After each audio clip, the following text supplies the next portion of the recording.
played it, said, yeah, it's a faithful conversion of the Amiga, which was a line-for-line conversion, and it was a very good conversion. The problem is the online stuff doesn't work. It doesn't work because the game is designed to run at 60 frames a second, and it's not compatible with the internet, really, with lag. And Mike Montgomery did as much work as he could to patch that stuff up, which is bloody impossible. So any game you take from this era, which is running on the frame, is very hard to get running over the internet. You basically need to re-engineer it entirely. Hi, John. What do you think to the current retro scene at the moment, the remaking scene of remaking old games like Whizball and such like that? I find it very interesting that so many people are still interested in it. I mean, it fascinates me that I like it, obviously. It's very flattering to me and to guys like me, not just to me, obviously. And I'm glad that it has some kind of heritage, and I hope it keeps things alive. And I think it's very depressing to have made stuff that dies because the technology's died. And there are actually not many other mediums in the entertainment industries that suffer the same as we do in terms of dying because of technology dying. You know, like people don't play Commodore 64 games because most Commodore 64s are in the attic or in the skip or whatever. So I think it's great that people are doing it and keeping it alive, and it doesn't really not having any ownership of IP. I'm a bit strange with IP. I'm not as precious about it as some people are. I think that people can sue other people too easily, but I think there is a point where people take the piss. Personally, I would be happy to be given permission by Atari and Codemasters to control all the conversions of all our games onto machines, because you get better quality games and they would have some legitimate path for people to put them through. But it's very hard. I've tried with both those companies to persuade them. They don't really want to know. You know, that publishers have always had a tendency, and this goes right back to Ocean when we did Whizball, when they wouldn't convert it onto whatever format we were looking to do it on, I can't remember which. Publishers have a tendency to sit on rights. Ocean actually went ahead and did an NES conversion on their own, didn't they, of Whizball? Yes. Yeah.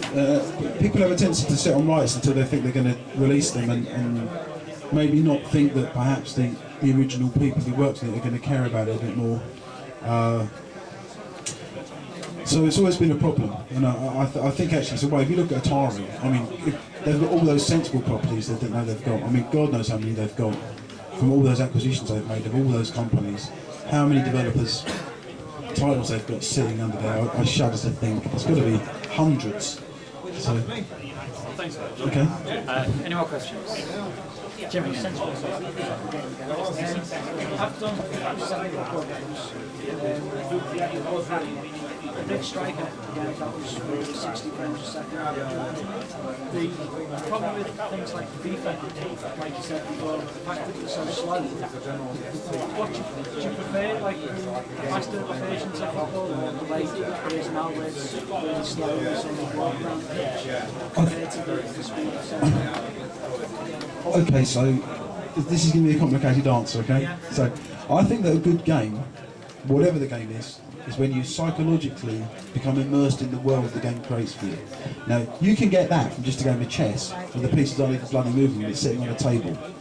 It's all about where your brain is. You play a game in your brain, unless it's a physical game, like you go and play football on the pitch, you're playing it in your brain. So the idea of any computer game is to keep the player's mind in a suspended reality, where he's not really aware that what he's looking at is a screen, he's not really aware that he's holding some piece of plastic in his hands which he's controlling it, where the controls are intuitive and the way his brain's thinking and what he's seeing are correlated.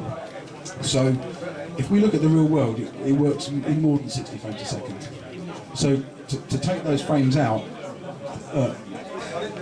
damages the suspense of belief.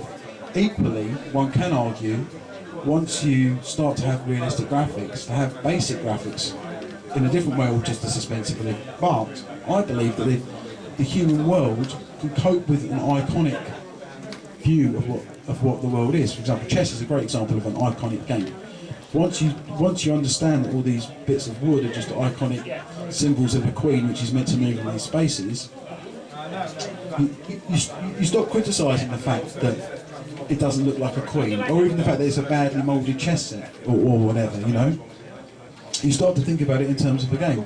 And interestingly, if you play with I think we've got a 3D Simpsons chess set at home with like Homer and Bart and stuff. and it's not quite the same. For some reason, you don't take it quite as seriously, and the pieces don't carry so much weight, because when you start to define art more realistically, your brain becomes more critical, and it wants to perceive the whole world it's set in to be in the same comparable details. Do you understand what I mean? Once you have one beautiful piece of art, the piece next to it looks shit. If you didn't put the beautiful piece there, then in context it wouldn't look so bad. And often people overlook it. They don't think about... Too many people walk into the industry, as you probably know, and they don't understand that constructing a game is about putting millions of things together, and they've all got to fit properly together. They've got to live in the same world together. So I think in terms of football games, to go back to your question, I think we have to accept that people are not going to really ever accept graphics like they were in Sensible Soccer again. Most people will not. The mainstream people will not. You know, the average intelligence of game players has gone through the floor in the last 15 years. Half these people can't even think symbolically, and it sounds... You have to be intellectually fascist to understand what's happened. Things have been dumbed down to an extent where people... I've had people criticising the gameplay and said the gameplay is, say, 6 out of 10 in the game. But if the proper licences had been in there, they'd have given it 9 out of 10. And they've criticised the gameplay for it. Not even understanding that the reason that Ronaldo doesn't like Ronaldo has nothing to do with game. It's like because of that, the realism of image we have to work with, and we know that the problem is animation systems is really the key problem. Because you can have a beautifully made character looking like Ronaldo, which is fantastic. It's not a problem. But try and animate him and get him to move as quickly as you want him to without him looking like some gibbering Ronaldo on speed. It's going to be pretty hard because you move the stick sometimes on a small lag. When you've got a game which is just flicking around, like Sensible Soccer is just... I did the art, it's 3 frames. Got 2 legs, 1 leg like this, that's it. That's all they do. Unless they're throwing it in or slow tackling. And people will say, well, he's chested it down, he's done a nice little volley, and he's just doing that. Using another example from your own work, international 3D tennis used wireframe graphics to display the players. Now, you could look at it and say they look nothing like tennis players, but for me, the moment they came alive is when the player is standing on the baseline waiting to receive the serve, and he's shifting from side to side with his racket. And the player going to serve bounces the ball and throws it up. And suddenly those characters came alive.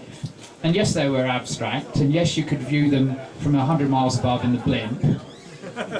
But it was still a tennis game, and still played a good game of tennis.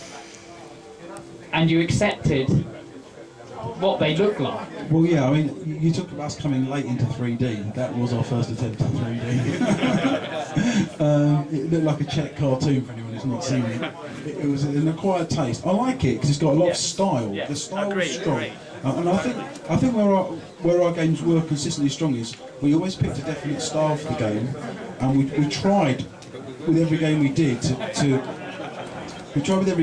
complete it so that everything was polished as it could be within its own world. It's the consistency. It's like Nintendo is the model I would use for every game. There's not many errors in it. Everything is perfect. Even if you don't like it, you wouldn't say, oh, that character set's wrong or that moved at the wrong speed. Everything works correctly, and we tried to do that. But sometimes you pick styles people don't like, and actually that's the kind of problem I think we came and stuck with. And with 3D tennis, you're right, it was fun for us. You know, we were working in 3D, doing animation, doing the graphics was a little bit weird. But the control system I like for it as well, because you don't, all you do is run up and down the line of the ball. You don't have to hunt for the ball. You don't spend all that time doing stuff that, again, is to do with what your brain does automatically. Your brain automatically knows how to get to the line of the ball in tennis. If your legs are strong enough, you'll get there. You know, hand-eye coordination is pretty embedded in humans for tens of thousands of years. You know, it's not a conscious thought. Therefore, when you're creating a control system, you try and put all the conscious thoughts into the control system and let the computer do all the subconscious thoughts, if that makes sense. So that, you know, all of us are sitting here and we're sitting up and we're breathing, we're not keeling over, you know. I mean, if you really want to do everything, People talk about realism and how they